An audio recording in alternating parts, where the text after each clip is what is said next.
Girl, don't do it. It's not worth it. I'm not gonna do it, girl. I was just thinking about it. I'm not gonna do it. I did it. So since my last video I made, I wasn't going to buy Return to Moria, but I couldn't help it. Lord of the Rings Return to Moria is a survival crafting video game set in the fourth age of Middle-earth, where players are tasked with rebuilding the ancient dwarven mine of Moria and the society in the process. In this review, we'll discuss whether or not it's worth buying, and also the similarities it has between Sea of Thieves and Raft. After playing the game, I will say that it does seem promising. They released several game trailers and previews, and it's clear that the developer behind the game is proud to show off what they've done with the license. While Return to Moria probably won't be winning Game of the Year, it's a fun little title and definitely one worth checking out if you're a longtime fan of the franchise, and also if you're a fan of survival crafting games. The game shares a lot of similarities between Sea of Thieves and Raft. All three games are survival crafting games where players must gather resources to survive. It also shares similarities in graphics, in my opinion. In Sea of Thieves, players gather resources to prepare a ship and fend off other players. In Raft, the players must gather resources and build their raft and survive in an open ocean. All three games have co-op multiplayer modes, allowing players to play with friends. Return to Moria offers a variety of character creation options for players to customize their dwarf. And of course, I had to make a little Grammy because why wouldn't I? She's a dwarf. She gotta be old and cute. Players will mine walls and deposits to collect valuable resources, which they can use to rebuild the mine and the society.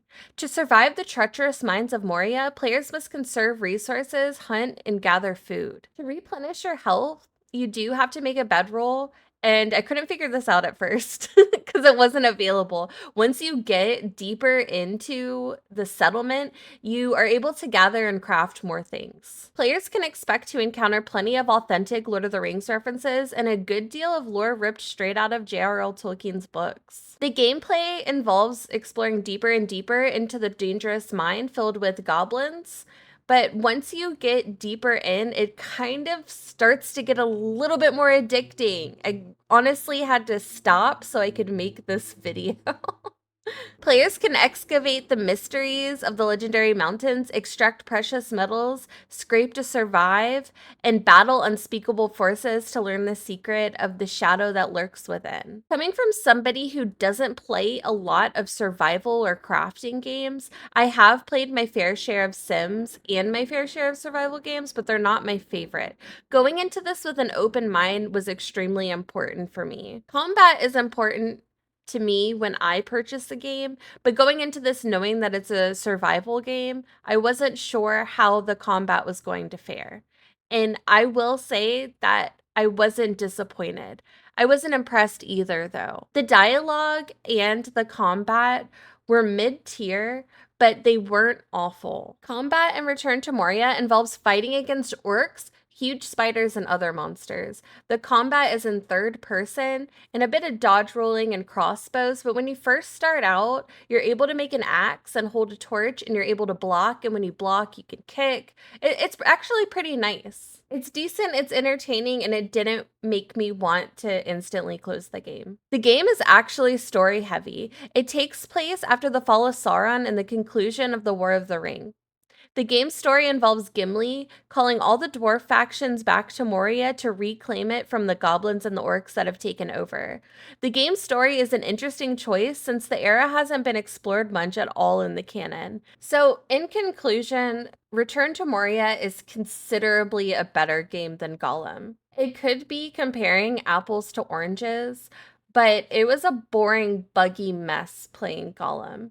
And after the developers released an apology, we had already moved on. And it really just failed to live up to our expectations.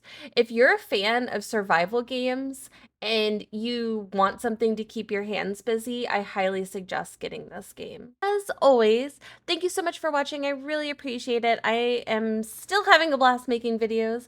I'm very happy, and I love playing video games, and I like reviewing them, and I like talking about them, and I like talking about the history, and I like stuff.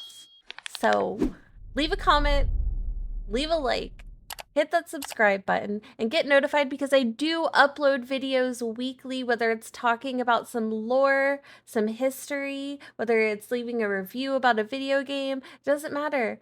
I love games, and I know you do too. So come hang out with me. Okay, love you. Bye.